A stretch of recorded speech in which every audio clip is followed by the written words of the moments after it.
l'invitation.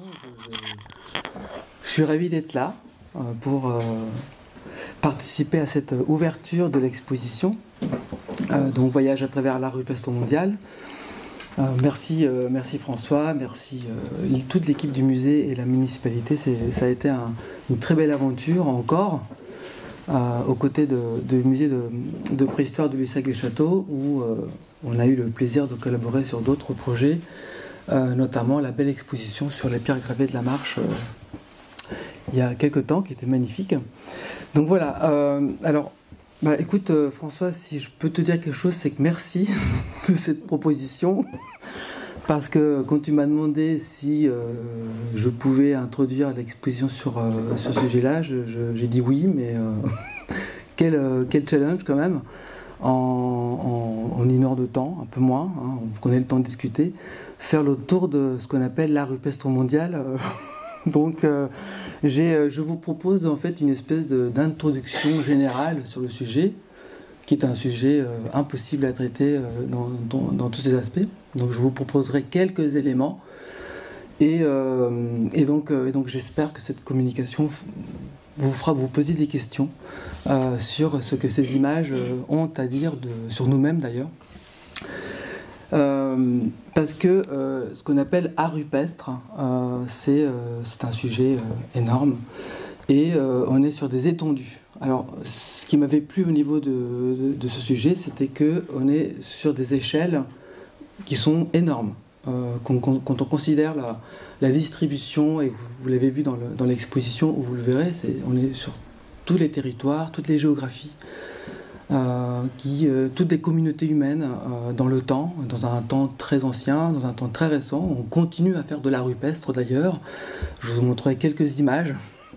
Donc, et comme ça a été dit tout à l'heure, l'art rupestre, c'est une expression sociale, individuelle, collective, culturelle, qui touche autant aux croyances, aux mythes, on a eu tout à l'heure un superbe conte, mais aussi aux revendications politiques, aux messages, et ainsi de suite.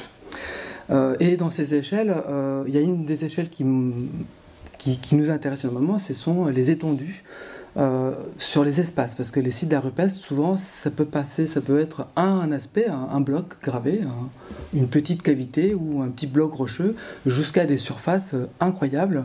Et vous avez tous en mémoire, vous l'avez peut-être déjà visité, les sites de la Vallée des Merveilles, au Mont Bégaud par exemple.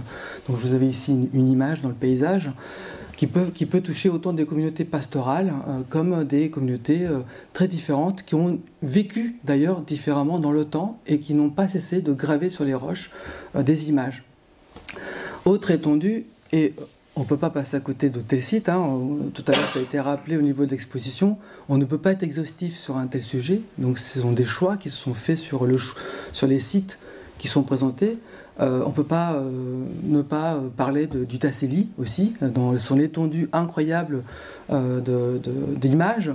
Et on voit bien que les images s'inscrivent dans des paysages qui sont forcément imbriqués, soit des lieux de passage, des lieux de vie, et des lieux qui ont une emprise pour les communautés qui parfois est très différente de la nôtre. Ça peut être des relations mythiques, des relations sacrées, des relations complètement immatérielles. Autre étendue, et je vous ai montré ici une image qui se trouve dans l'exposition, c'est le site de Las Molales et de la Flèche, c'est là on est au Mexique, tout à l'heure je parlais du Mexique. Pourquoi c'est étendu? On est sur des falaises qui sont peintes, et on a là peut-être, dans les sites d'art rupestre, les images les plus grandes en taille qui existent dans ce type d'expression, puisque ce sont des images impressionnantes qui ont été dessinées dans ce site d'art rupestre monumental. Je vous ai mis, quand je pouvais, les dates. On parlera des dates tout à l'heure. Vous avez quelques éléments de dates qui peuvent aller de quelques milliers d'années à plusieurs milliers d'années.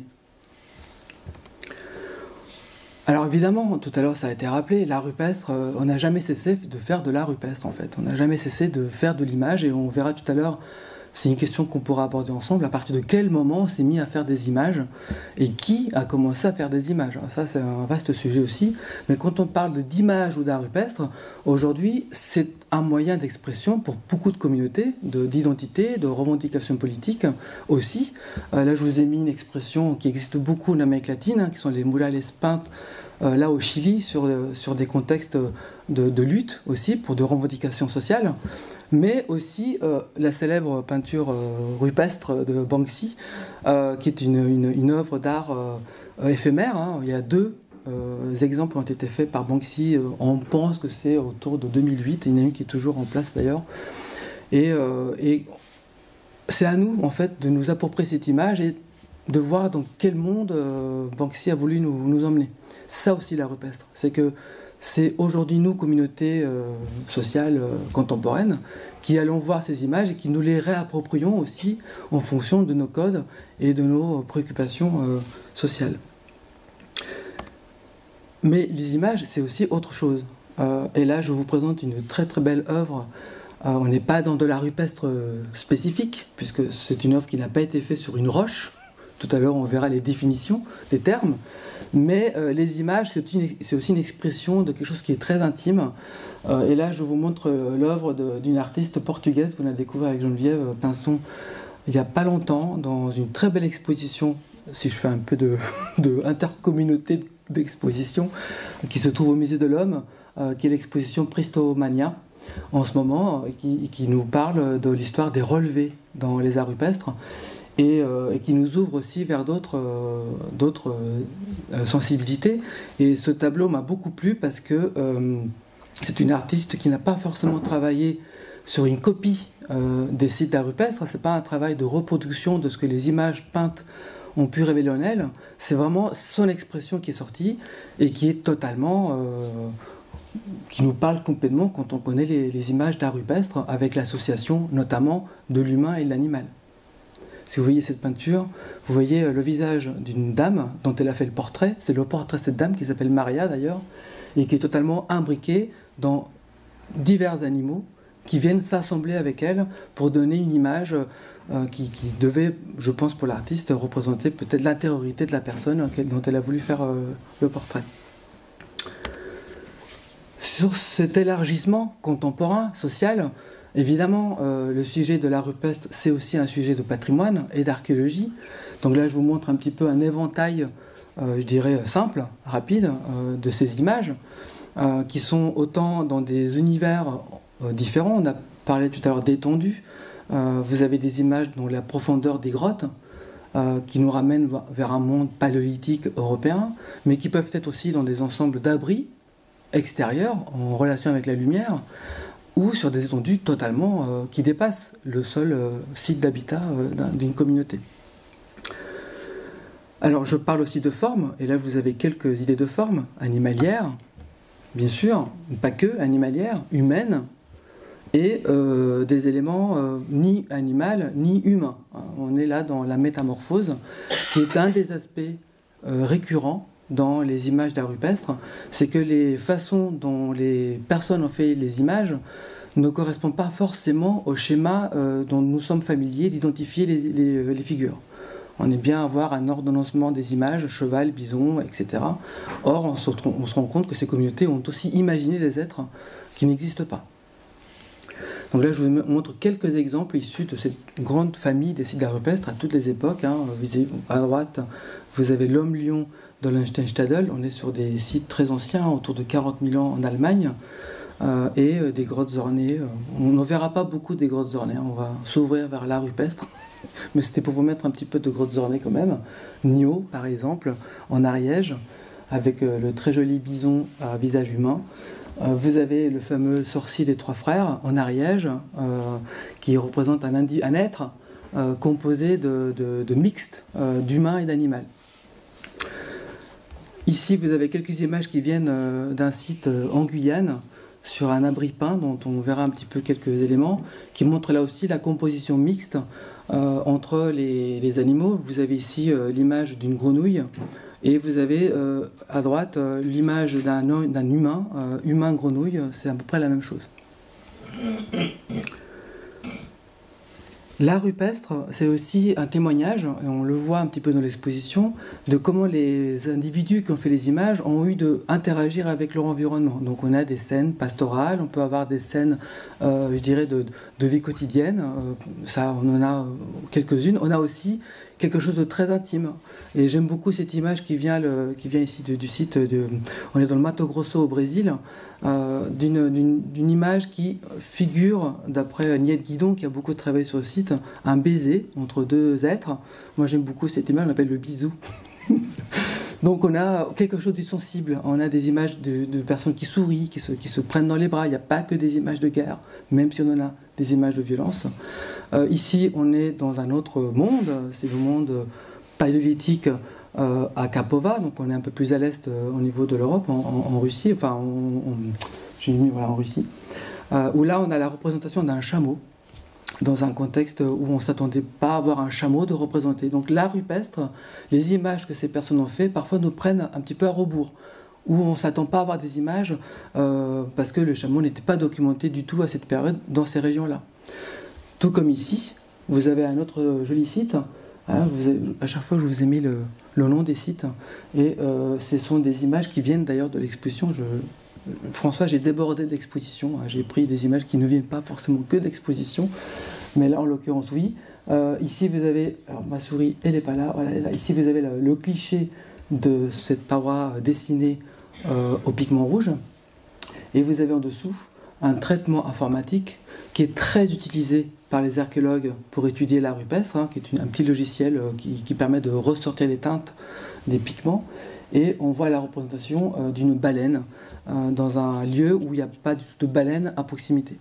Ce qui montre bien que les images sont un moyen d'expression pour ces communautés qui peuvent nous raconter des choses qui vont au-delà de leur expérience concrète du quotidien.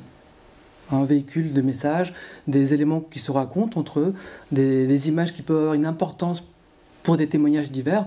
Je lance en fait des pistes pour nourrir des questions éventuelles après. Voilà. Alors, l'art rupestre, c'est une diversité de supports. Alors, je voulais être un petit peu scolaire aussi, hein. L'art rupestre vient du latin, donc c'est roche. Donc c'est tout ce qui concerne les représentations faites sur des supports pérennes, tout type de minéraux, roches. Donc là, je vous montre un petit peu tous les mots valises qui viennent en fait inférer dans ce mot de art rupestre. Hein. L'art pariétal, paléolithique européen fait partie de l'art rupestre, mais pas que. Hein. Vous avez aussi les géoglyphes.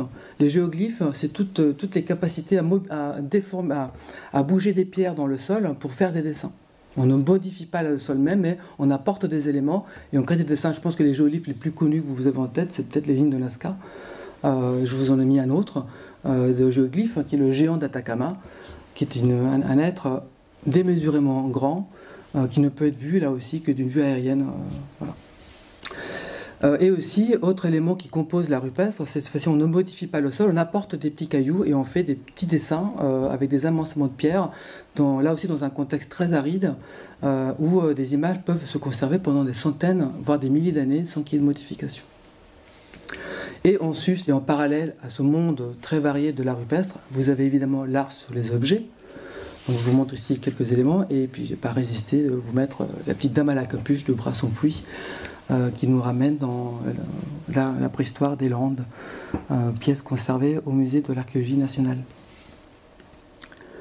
Mais cette diversité de supports, il ne faut pas non plus oublier qu'on a d'autres supports qui ont été mobilisés par la communauté humaine pour dessiner, bien que ça ne soit pas conservé, on n'est pas sur de l'art pérenne rupestre, mais toutes les documentations ethnologiques ou récentes, ici vous avez un très beau cliché de Salgado, qui est allé photographier les Yanomami dans le Haut-Amazonie au Brésil, et qui nous ramène des images extraordinaires, dont des arbres peints par ces communautés, ce qui montre bien que l'image, c'est aussi une certaine forme de faire communauté, non seulement avec les êtres vivants, avec les êtres humains, mais aussi avec les animaux, qui sont des humains comme eux d'ailleurs, voire avec les végétaux. Et là, vous avez une certaine forme de sociabilisation ou de socialisation des existants à travers les images. C'est-à-dire qu'on va peindre les arbres comme on peint le corps des humains. Donc l'arbre est peut-être un humain déguisé en arbre, peut-être une espèce sacrée dans un territoire que les communautés pratiquent et qui a un sens sacré pour eux. Donc c'est pour ça que je voulais quand même ne pas oublier que les images concernent tous les types de supports dans des contextes très variés, peinture corporelle, peau et arbre, entre autres. Donc vous avez à aller chercher sur internet la très belle exposition de Salgado, dont les images sont encore visibles sur le portail internet. Alors pour revenir sur l'art rupestre et l'espace, on a un petit peu parlé rapidement sur le sens de ces images, mais autre élément important pour l'art rupestre, et ça a été dit à plusieurs reprises, c'est que où qu'on aille, en fait, dès qu'il y a des communautés humaines, il y a des images, il y a de l'art rupestre. Je vous ai mis quelques chiffres, je sais que les chiffres on n'aime pas toujours, mais c'est impossible à estimer en fait ce patrimoine-là. Je vous invite à aller consulter la page de l'UNESCO, Patrimoine mondial, qui vous donne un recensement des sites classés au titre du patrimoine mondial de l'UNESCO pour les sites d'art rupestre. Et vous avez le travail d'Emmanuel Nati en collectif qui a en 2003 donné un chiffre minimal sur les sites d'art rupestre recensés. Je me suis même pas amusé à vous mettre le nombre d'images parce qu'on est en termes de millions d'images. Voilà. Je n'ai pas abordé le temps. Là, je suis au niveau de l'espace. Mais ce qui est intéressant au niveau de l'espace, c'est que quel que soit le contexte géographique, on trouve des images. Quelle que soit la latitude, quelle que soit la hauteur, quelles que soient les conditions climatiques, on a des images. Je vous montre 3 exemples de cette idée d'universalité du geste. Extrême sud de la Patagonie, australe, dans un contexte très compliqué, très complexe aujourd'hui. Les missions archéologiques qui se font là-bas, elles se font vraiment très compliquées. Le séjour est très difficile. Les communautés australes ont vécu dans les mêmes conditions, sans problème, et ont produit des images. Ce sont tous les sites d'art rupestre du sud de la Patagonie australe. Et vous avez à l'extrême nord, en Norvège, là on est dans un autre contexte géographique et climatique, où là aussi on a une très belle série de sites d'art rupestre. Alors là l'image est trompeuse, parce que vous avez les animaux qui ont été piquetés. Là vous avez à droite à quoi ressemble cet art rupestre. C'est du piquetage, dont le temps a quand même érodé les surfaces. Et les archéologues 18e, 19e siècle, quand ils ont commencé à documenter ces images, et lorsque la photographie est arrivée, ils les ont peints en rouge pour que ça apparaisse mieux au niveau de l'étude. Ce ne sont pas des images rouges, c'est du piquetage, mais beaucoup de ces sites aujourd'hui sont visibles en rouge. Et ici vous avez une image qui vient de l'exposition, qui vous montre que là aussi, dans un contexte extrême, vous avez là aussi des étendues d'art rupestre très épisodiques. Parfois c'est 1 ou 2, 3 animaux qui ont été gravés là, qui se sont conservés. Autre élément intéressant pour nourrir le débat, c'est les universaux. Quelque chose qui nous touche tous, quelle que soit la communauté. Et un des éléments qui m'a beaucoup intéressé dans les permanences, c'est les mains. Quel que soit le contexte de site d'art rupestre et le temps, on peut avoir des animaux plus que des humains, on peut avoir des humains plus que des animaux, parfois on n'a pas d'humains, parfois on a des animaux très schématiques, mais on a toujours des mains, positives et négatives. Dans n'importe quel contexte d'art rupestre, les mains sont là, gravées, dessinées, détourées. Je vous mets quelques mains ici qui viennent d'un site libyen, qui n'est pas dans l'expo, qui sont des multiplicités de mains, qui sont des mains déformées d'ailleurs. C'est intéressant parce qu'ils vont montrer, ils mettent leurs mains, et ces mains vont être totalement déformées pour donner des mains qui n'existent pas, des mains imaginaires. On a aussi d'autres éléments intéressants. Je vous ai mis ici, on revient un peu en Europe, le site de Gargas que vous pouvez visiter, où là on a un autre témoignage de ces amoncellements de mains, c'est le collectif qui a mis sa main. Des enfants, des jeunes enfants, des personnes très grandes, des enfants portés sur les bras pour qu'ils mettent leurs mains sur la paroi. Et un autre site très intéressant, c'est Cueva de las Manos en Argentine, où c'est la plus grande profusion de mains connue aujourd'hui dans l'art rupestre. C'est des milliers de mains posées sur la paroi. Alors il n'y a pas que des mains dites négatives, c'est-à-dire l'empreinte de la main par projection de pigments, il y a aussi des mains positives, et je vous ai mis un exemple. Je n'ai pas résisté à vous mettre une image de Chauvet. Donc on est sur, là j'ai mis la date, je ne sais pas si vous le voyez, on est autour de 30 000 ans pour cette paroi. Et vu que la chronologie est très variable, entre 30 000, 18 000, 9 000 avant le présent. Et ici, une petite ouverture vers ce qu'on verra tout à l'heure, c'est cette formidable communauté de sites, François en a pas tout à l'heure, c'est peut-être aujourd'hui le groupement des sites figuratifs les plus anciens connus au monde encore, et il y a des mains aussi à Bornéo. Alors la question du temps, c'est très très compliqué. Quand on a monté l'exposition, on a eu un vif débat là-dessus. Le temps, nommer le temps. On a une vision très européenne dans le temps. C'est-à-dire qu'on va assimiler à toutes les images rupestres du monde la chronologie européenne des cultures et des dates. Or, quand on est à 30 000 ans en Europe glaciaire, on n'est pas dans la même communauté culturelle dans des sites à Bornéo ou dans des sites ailleurs. Quand on est à 15 000 ans, on n'est pas dans la même réalité culturelle en Europe qu'en Égypte et ainsi de suite. Donc c'est pour ça que vous ne verrez pas sur la frise du temps qui est dans l'exposition des cultures qui sont associées au temps. Le magdalénien, l'aurignacien, le gravétien, c'est des cultures européennes occidentales qu'on n'a pas ailleurs. Donc ça permettait aussi de sortir un peu de ce eurocentrisme de la lecture du monde. Autre élément qui a été source de discussion, c'est quelle référence on prend pour dater un site, dans une date calendaire. Quand on dit que le site date de 15 000 ans, est-ce que c'est 15 000 ans par rapport à nous? Est-ce que c'est 15 000 ans par rapport à JC, date chronologique? Est-ce que c'est 15 000 ans par rapport au calendrier du contexte culturel dans lequel les personnes vivent? Le calendrier chinois n'est pas le même que le calendrier musulman en islam, n'est pas le même que le calendrier hébraïque, n'est pas le même que le calendrier chrétien. Donc pour sortir de ce débat des dates, on parle d'avant le présent. Et ce avant le présent, et ça fait partie d'un des cartels qui est présenté dans l'exposition, c'est pour ça qu'on a mis ici, Nathalie a mis ici un petit symbole qui est le cycle chimique du carbone 14. Parce que les dates, si vous lisez des articles archéologiques, si ça vous intéresse, et que ce sujet vous intéresse, vous allez voir que les dates, il faut d'abord quel repère est mis dans la date. Quand on dit 15 000 ans avant le présent, c'est 15 000 ans avant l'avènement du carbone 14 comme méthode de datation. Donc c'est 1950. Toutes les dates calibrées sont calibrées sur ce repère. On s'est rendu compte que ce carbone 14 n'était pas très stable dans l'atmosphère, donc elles sont à peu près fausses, donc on les calibre. Donc maintenant, les dates carbone 14 calibrées, qui ne sont pas les mêmes que les dates carbone 14. Et ce ne sont pas des dates calendaires. D'accord? Moins 15 000 JC, ce n'est pas 15 000 ans avant le présent. Donc tout ça pour vous dire que le temps, là, Nathalie a trouvé une très belle image pour montrer cette pluralité des temps, pour caser les sites.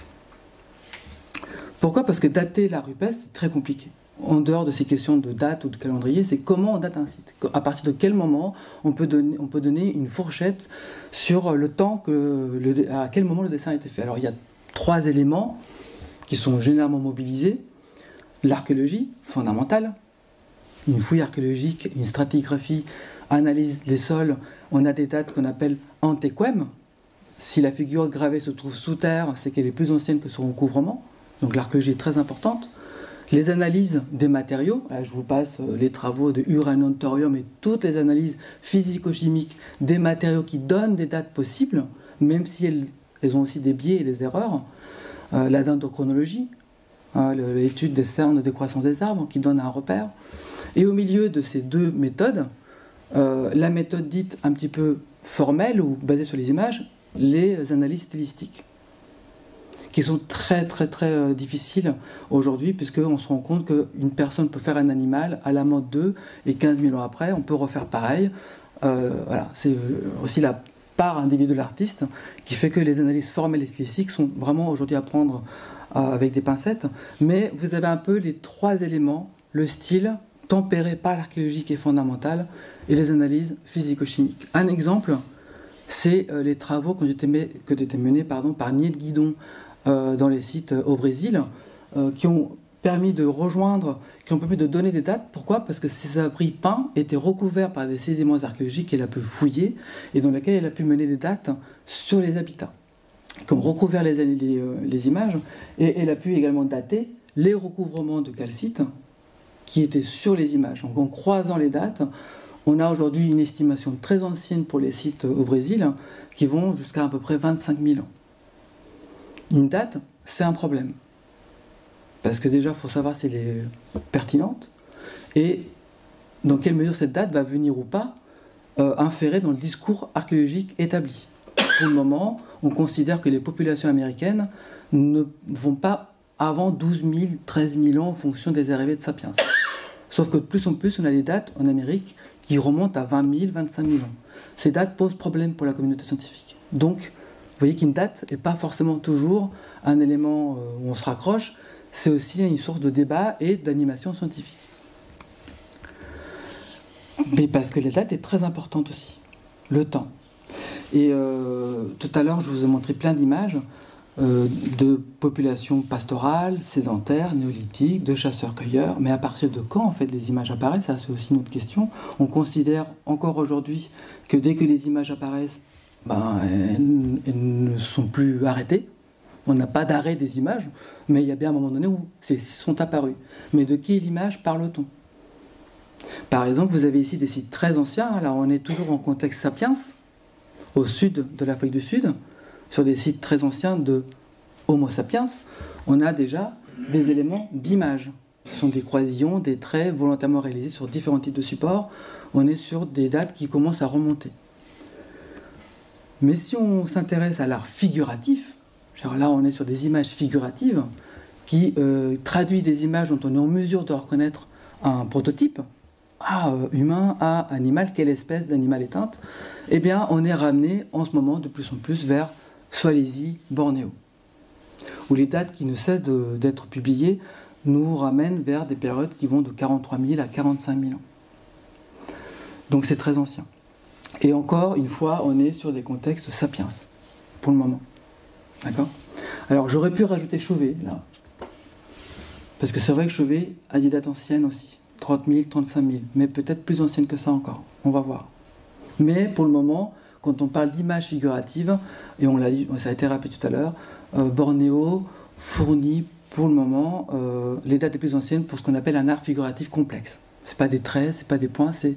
Là, on a des scènes parfois. Ici, vous avez une scène dite de chasse presque, ou d'abattage d'animal.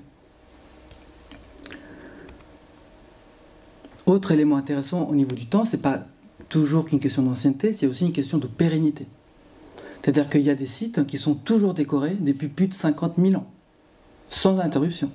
Alors là, je vous montre un exemple. On est au nord de l'Australie, site qui n'est pas dans l'exposition. Donc là, on ouvre un peu l'exposition. C'est le site, je vous ai mis ici l'abri de Nawarla Kabarnmang, un ensemble d'abris sous roche, voire même de sites protégés par des colonnes. Ces sites sont peints depuis au moins 25 000 ans.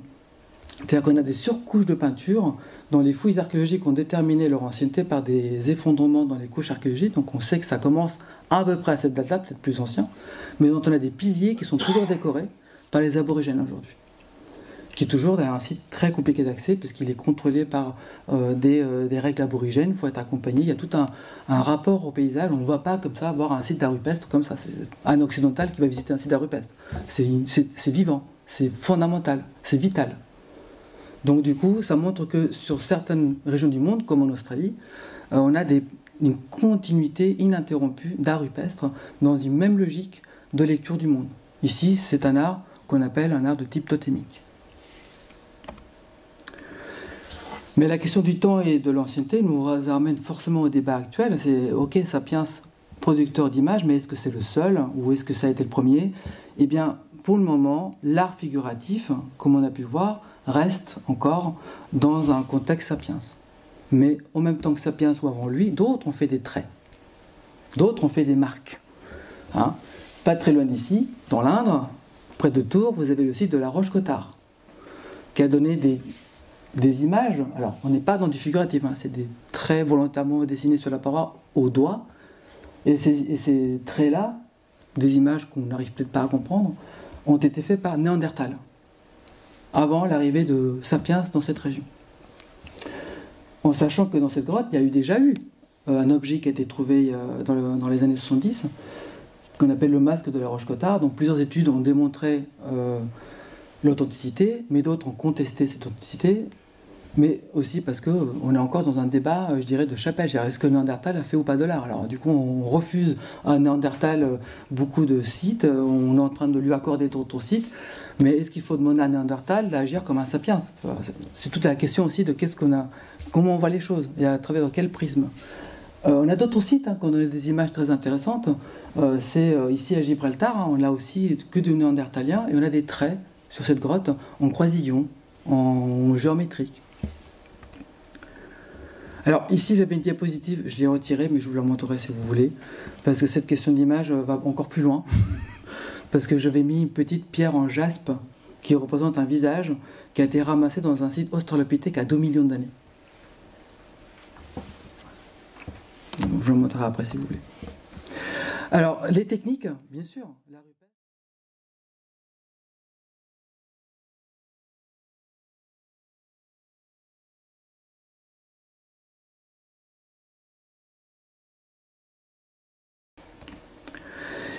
Et enfin, la rupestre a aussi des formes. On l'a un petit peu évoqué tout à l'heure, hein, donc je vous ai mis un petit peu des mots, le figuratif, le non figuratif. Qu'est-ce qu'on est en mesure d'identifier, de reconnaître? Parce que la reconnaissance, ça va aussi avec notre culture. Ici, vous avez une ligne très géométrique. Dans un contexte d'études européen, on pourrait parler d'un signe blason, un signe géométrique de forme rectangulaire. Si vous montrez ça à des Indiens d'Amazonie qui font ce type d'image, ils vous diront non, non, c'est l'âme du jaguar qui grave sur les arbres. Donc vous voyez que l'interprétation des images est totalement liée au contexte, je dirais, presque de lecture du monde dans laquelle ces images ont été produites. Ce qui a créé énormément de biais de lecture dans beaucoup de travaux sur les arts rupestres, sur les différents sites qui ont été étudiés. Pourquoi? Parce que l'art rupestre, l'étude de l'art rupestre, naît en Europe. On fera un petit tour sur l'historiographie. Les premiers travaux d'art rupestre, ce sont des Européens, des ethnologues, des premiers ethnologues, les premiers missionnaires qui partent dans des contextes d'expéditions coloniales. Hein. Faut aussi voir que ce sont des ethnologues qui accompagnent des expéditions coloniales, qui vont documenter des images qui viennent d'ailleurs, des sauvages, et qui vont les interpréter en fonction des lectures européennes. Et je vous mets ici, je dirais, la pensée du monde qui nous est commune. Hein. Là, je vous ai mis la vision, le taxon de Linné, c'est-à-dire tous les êtres vivants font partie d'un maillage intellectuel, enfin logique, mammifères, espèces, sous-espèces, on est tous liés par cette arborescence des taxons, mais seul l'être humain est capable de point de vue sur le monde. Les animaux n'ont pas d'âme dans cette vision-là, alors que dans toutes les communautés qui existent aujourd'hui, qui sont documentées par l'ethnologie, ils ont une autre vision du monde, notamment qui est liée à l'aspect du corps. Tous les êtres vivants sont différents par le corps, même s'ils ont des liens entre eux. Il y a des animaux qui peuvent voler, qui ont des couleurs, il y a des animaux qui peuvent marcher, qui peuvent ramper, qui dorment la nuit. Donc les humains dorment la nuit, donc c'est comme les jaguars qui dorment la nuit. Donc ça veut dire qu'on est tous différents par le corps, mais on est tous des humains au fond de nous-mêmes. On a tous une âme. Et une petite anecdote intéressante, quand les Européens, quand Colomb arrive en Amérique, tout le débat qui va venir après, c'est est-ce que les Indiens ont une âme? Est-ce que ce sont des humains? Alors que pour les Amérindiens de l'époque, quand ils voient arriver ces colons, pour eux c'était pas de problème, hein, c'était des humains, parce que tout le monde est humain. Mais pour eux, il fallait s'agir de trouver de quelle espèce d'humains ils étaient, avec quelle logique ils allaient pouvoir arriver. Ils étaient vêtus de fer, c'était très compliqué pour eux, parce que ça rentre dans aucune des cases corporelles dans lesquelles ils étaient habitués de lire le monde. C'est pour ça que je vous mets le tableau de Magritte. Parce que les images sont un piège. On parlait tout à l'heure d'effets d'optique, hein, je ne sais plus le mot, hein, tout à l'heure on a parlé Eric, des illusions d'optique. Et il y a beaucoup d'illusions d'optique dans les arts rupestres, d'effets de perspective, d'effets de jeu de taille, d'association. Dans les sites d'art rupestre du Levantin espagnol, énormément de sites d'art rupestre dans le Levantin espagnol, on a des êtres filiformes qui sont en train de se déplacer, dont certains êtres filiformes portent des paniers dans le dos ou des sacs à la main. Donc ce sont des femmes qui sont représentées. On n'en sait rien. Parce qu'on va toujours identifier ces images en fonction des codes qui nous sont propres. Donc je me suis dit, j'aime bien cette image parce qu'on dit souvent dans la presse, souvent on dit il y a des bisons qui sont figurés sur les parois. Non, c'est l'image du bison qui figure sur la paroi. Et c'est l'image que je pense être celle d'un bison. Mais peut-être que pour ces gens-là, ce bison c'était un humain qui vivait comme les humains et qu'il avait d'autres relations au monde. Et quelques bouquins qui sont très intéressants à lire. Peut-être je pourrais vous passer les références bibliographiques. Alors, il m'est arrivé ce type d'expérience sur une mission que j'ai faite en Amazonie, sur le site de la Mamilipane, regarder, interpréter. Moi, en tant qu'archéologue européen, j'ai fait un travail de saisie, d'inventaire de ces images. Hein. J'ai fait un relevé de ces images, je les ai comptées, je les ai identifiées, animaux, humains, indéterminés. Et j'avais la chance, pendant la mission, d'être accompagné par un Indien Wayana, qui faisait partie de la mission comme guide, et qui a passé avec moi une semaine devant l'abri peint à travailler avec moi. Donc il a aussi fait des relevés. Et ici, je vous montre le relevé de Huataï, et qui est un relevé Wayana. Et il m'a dit, mais Oscar, ce que tu vois là, il y a une image là. Je dis, il n'y a pas d'image là. Mais si, regarde, fais ton truc magique avec ton logiciel. Ah, il y a une image qui apparaît. Et cette image-là, moi, je l'avais classée après comme tâche, comme ponctuation, comme projection. Il me dit, non, c'est pas ça. C'est un chasseur qui est masqué et qui porte l'arme de chasse typique des Wayana, qui est une espèce de lance avec des boules magiques. Et ici, à droite, enfin à gauche de cet être, une image que je n'avais pas vue non plus, qui apparaissait même pas, qui est un peu plus loin. Il m'a dit, mais non, mais ça, c'est pas un blason, c'est pas un signe, c'est en fait la case qui permet à l'esprit de sortir de ce monde pour aller venir discuter avec le chasseur Wayana. Donc, c'est ça qui est génial. Donc, c'est cette relation-là. Alors bon, après, j'ai su, quelques jours après, qu'en fait, il me racontait que des conneries. Mais pas que, hein. J'ai tout noté dans mon carnet, donc je l'ai interrogé après. Oui, hier tu m'as dit que c'était ça, mais avant-hier tu m'as dit que c'était autre chose. Oui, mais on a fini par s'entendre, et j'ai appris plus tard que les Wayana, en fait, ne sont pas du tout les auteurs de ces peintures. Les Wayana sont arrivés au Brésil, enfin au nord de l'Amazonie, en Guyane, au XVIIIe siècle. Or, ces peintures, elles datent d'au moins de plus de 1000 ans, donc c'est même pas leur ancêtre direct qui ont fait ces peintures. Mais c'est pas un problème, c'est-à-dire que les Wayana ont intégré ces images dans leur identité, dans leur expression sociale, dans leur lutte d'ailleurs de relations de force avec les communautés métissées ou les communautés villageoises qui viennent empiéter de plus en plus sur leur territoire, et c'est devenu pour eux un enjeu de patrimoine même. C'est-à-dire ils sont les seuls à pouvoir emmener des gens visiter les sites d'art rupestre dans ce secteur de la Guyane. Alors pour faire un petit détour sur l'historiographie, je vous montre une autre image qui nous ramène dans le département de la Vienne, à Savigny, sur les grottes du Chafaud, parce qu'il faut savoir que c'est ici, dans le département de la Vienne, que commence cette histoire d'art préhistorique, par la découverte de ce petite figure, de os au biche, au Chafaud, avant 1845, hein, quand même c'est incroyable. Image qui n'avait pas été comprise à ce moment-là comme étant le fait d'un art mobilier préhistorique, parce qu'en 1845, l'ancienneté de l'homme n'est pas encore établie.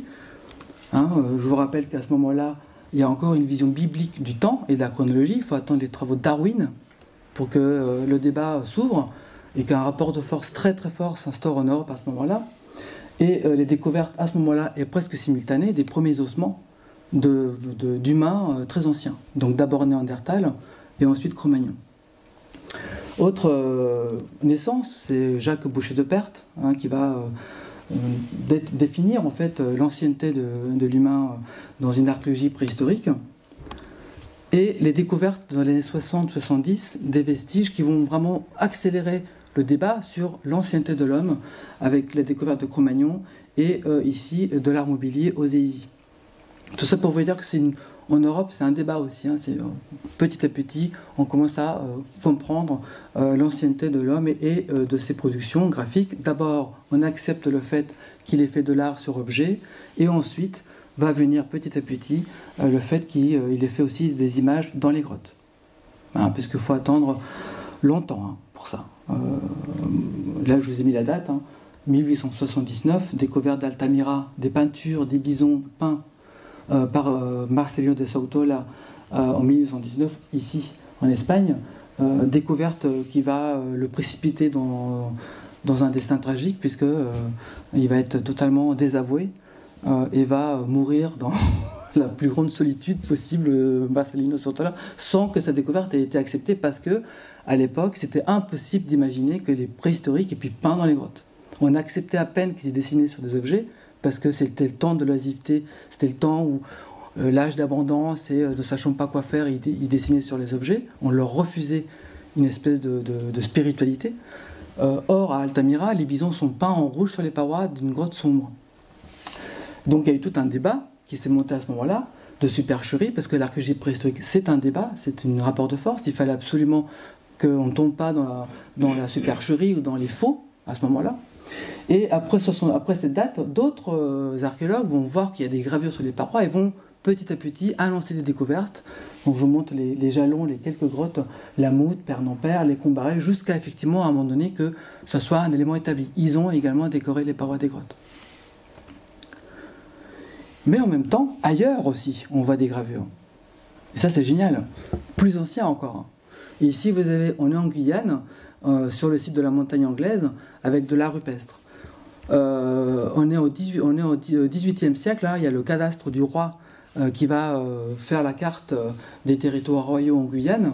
Et il y a une mention dans ce texte des gravures rupestres, qui sont décrites comme des animaux. Voilà, mais alors on ne sait pas trop qui a pu faire ça, mais comme c'est sur le territoire royal, il faut marquer un sceau, et donc il y a une gravure de fleurs de lys sur les images rupestres. C'est une espèce d'identité, ça fait partie du territoire royal, donc on a une très jolie fleur de lys gravée en 1743 sur une pierre gravée qui a été gravée il y a plusieurs milliers d'années avant. Et pour finir cette histoire, il faudra attendre la reconnaissance officielle des productions préhistoriques mobilier par étal, et c'est à partir de ce moment-là que va s'ouvrir en fait la grande aventure de l'art rupestre dans le monde, puisque vous allez avoir plein d'archéologues, d'anthropologues, ethnologues qui vont documenter les images qui viennent de énormément de territoires.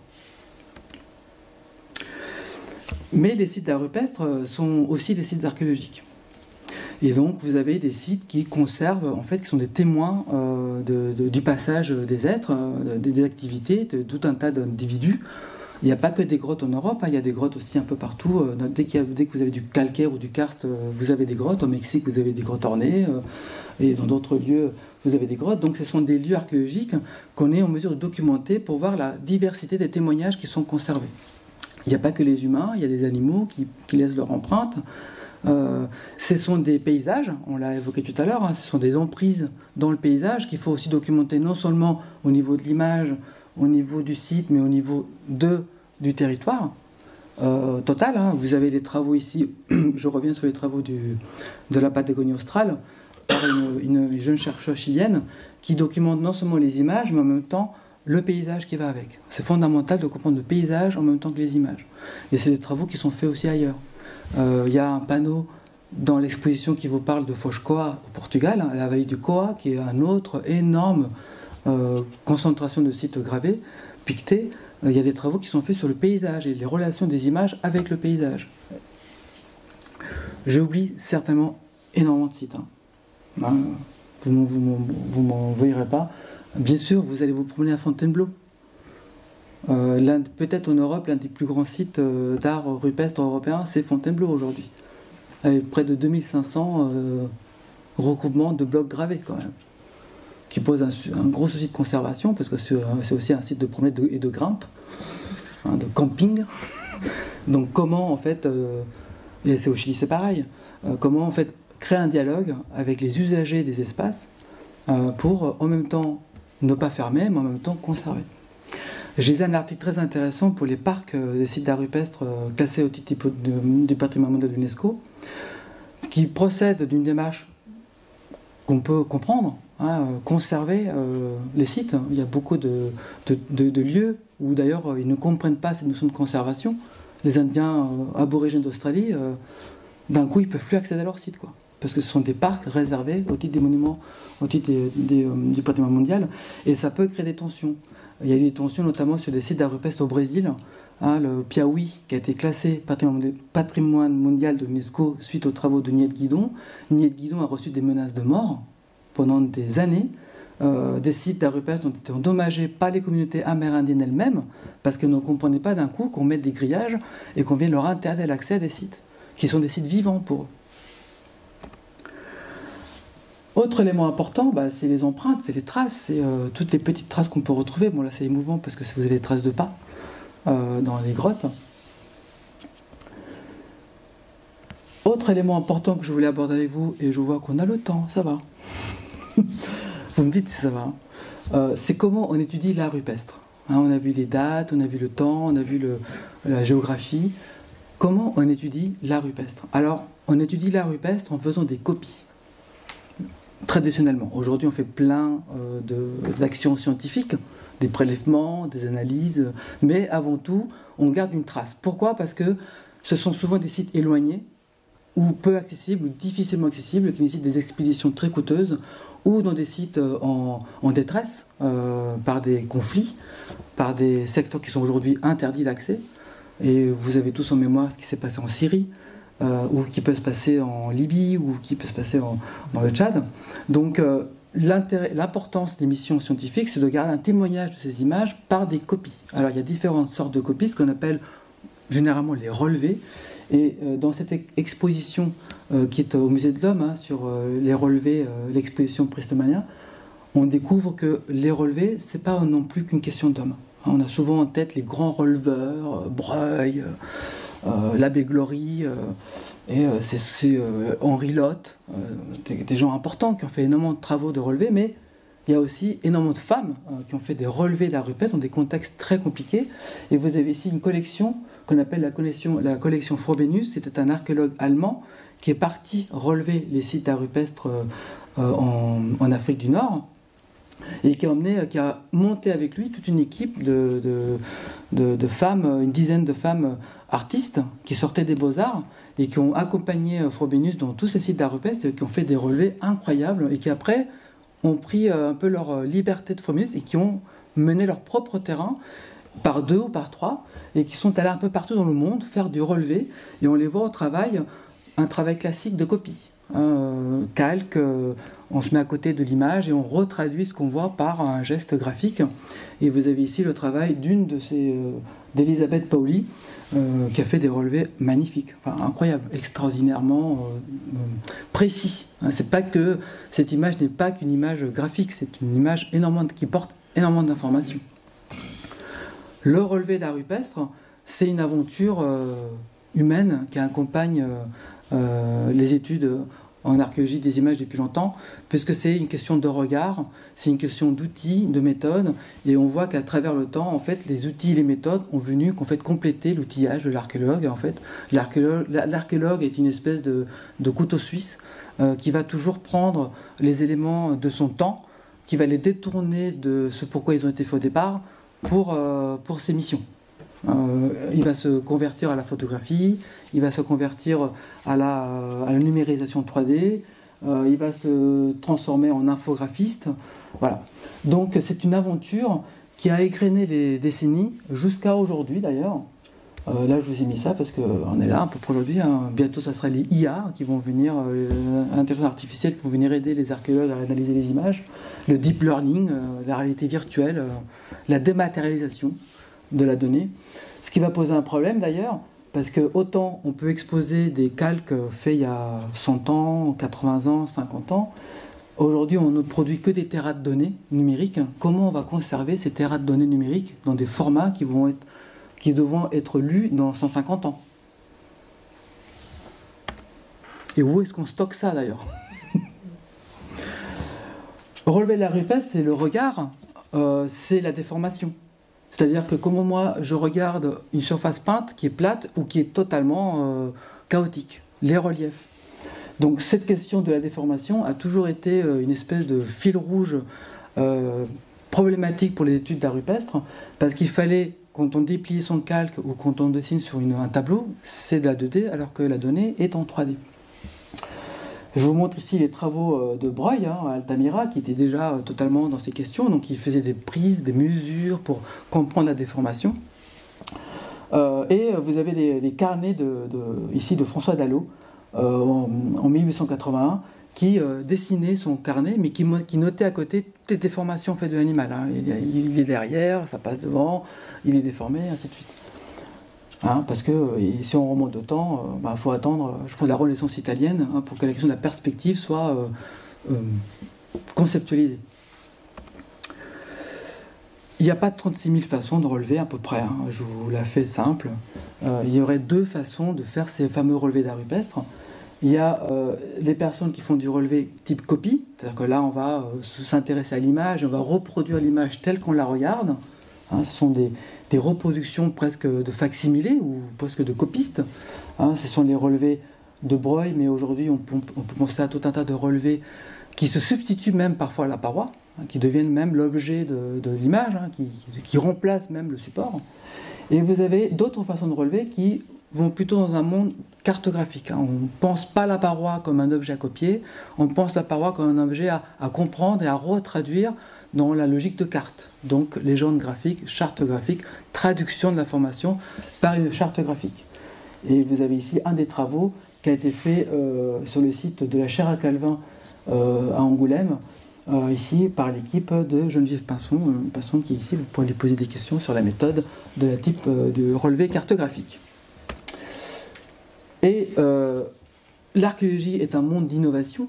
Je ne peux pas vous présenter toutes les innovations que les archéologues sont capables de générer dans leur tête, mais une des innovations, moi, qui m'a beaucoup plu, c'était parce que vous comprenez que d'une, il faut maîtriser la déformation. Je dessine, mais quand je retire mon calque, c'est déformé. Et de deux, je ne peux plus poser mon calque. On ne peut plus travailler en posant le calque sur la paroi. Donc il faut s'en éloigner. Et dès qu'on s'en éloigne, ça déforme. Donc une des méthodes qu'on a pu développer, c'est de pouvoir relever la paroi à l'aide d'un vidéoprojecteur. Un peu comme si je vous fais une présentation là, mais là c'est la paroi et je dessine sur mon écran et je dessine en fait directement ce que je vois sur la paroi. En fait, vous voyez tout un tas d'innovations techniques, méthodologiques pour pouvoir répondre au problème de la déformation et à la conservation. Alors, bien sûr qu'aujourd'hui, et pour finir ce tour des arts rupestres, c'est que comment les nouvelles technologies viennent inférer dans la documentation. Je vous ai préparé un seul calque, j'en avais préparé 10, mais j'ai tout regroupé en un. On va acquérir l'information, ensuite on va la traiter, cette information, et on va l'interpréter. D'accord ? Il y a 3 types d'acquisition, globalement, en gros. C'est la prise de photo, qui va nous donner un document intermédiaire, mais aujourd'hui, énormément de numérisation 3D, par des appareils laser qui permettent d'avoir une donnée intermédiaire autre que la photo, c'est le modèle. Mais on peut aussi faire ce même travail à l'aide d'appareils photo, donc on rejoint la photographie pour faire des modèles 3D à base de photos. On traite ces données qui nous donnent une copie qui peut être utilisée pour étudier la paroi. Donc on peut aller sur des terrains, et on a vu que c'est aussi le cas dans des sites difficilement accessibles, c'est-à-dire que les missions vont faire des terrains de documentation dans des territoires éloignés ou dont on sait qu'on n'aura plus accès. On fait des acquisitions à haute résolution et on est en mesure de conserver, d'avoir une copie, de pouvoir garder ça pour des générations futures et de le traiter. Je pense à Cosquer, par exemple, à la grotte Cosquer dans les Calanques à Marseille, dont on sait qu'elle va disparaître à terme à cause de la remontée des eaux. Donc il y a une mission archéologique qui documente cette grotte, qui produit un clone ou un jumeau numérique qui pourra faire l'objet de travaux, d'analyses ou d'archives lorsque la grotte ne sera plus. Et une fois qu'on a ces données, on peut travailler. Alors dans le relevé, tout à l'heure je vous ai dit la déformation, aujourd'hui on sait relever directement sur le modèle. On sait dessiner directement sur le modèle 3D. Mais ces données numériques nous permettent aussi de faire des modélisations, de modéliser par exemple l'impact de l'eau sur le site d'art rupestre, de la chaleur. On peut modéliser les circulations d'eau, de l'air, de l'aridité. Donc il y a tout un tas de données qu'on peut inférer dans un modèle pour avoir des modèles parfois même prédictifs sur ce qui peut arriver sur le site si on change les variables. Et on peut aussi simuler. Vous êtes habitué aux simulations virtuelles, à vous promener dans un site archéologique, à vous immerger à une époque, à utiliser des lampes à graisse ou à vous promener dans un paysage en étant quelque part ici en France. On peut simuler des données scientifiques aussi. C'est-à-dire qu'on peut dire au modèle, je sais qu'ils sont éclairés avec une lampe qui avait telle lumière, lampe à graisse, ça produit tel éclairage. On peut simuler ces données-là pour voir dans quelle mesure ces images étaient visibles dans de telles conditions à l'époque. Et bien sûr, ces données-là peuvent être mobilisées dans des sites archéologiques très divers et dans lesquels on peut tout inférer en même temps. Les relevés, l'archive, les données numériques, le constat d'état, par exemple, et entre autres, dire aux gestionnaires des sites, parce que ça c'est aussi de la gestion, eh bien le site que vous avez là qui est peint, en fait c'est pas que la frise qui est peinte, le sol est peint aussi, c'est tout l'environnement qui est peint, donc peut-être c'est tout ça qu'il faut classer ou qu'il faut conserver, ou dont il faut mener une gestion de conservation à terme pour sortir de l'image. Et pour finir, l'accessibilité des sites. Alors, je voulais vous mettre des images venant d'autres projets, mais Du coup, bon, je suis resté en France sur les répliques que vous pouvez visiter, qui permettent de donner accès au site d'art rupestre, de sites d'art pariétal. Donc je vous invite à aller visiter ces répliques. Là, je vous ai mis les principales répliques, hein, mais aujourd'hui, les répliques, c'est un monde puzzle, hein, parce que vous avez des répliques dans les musées, des répliques dans des parcs. Si vous allez au parc pyrénéen de la préhistoire en vous avez des répliques. En Espagne, vous avez des répliques de plusieurs grottes dans un même espace. À Altamira, vous avez les répliques d'Altamira.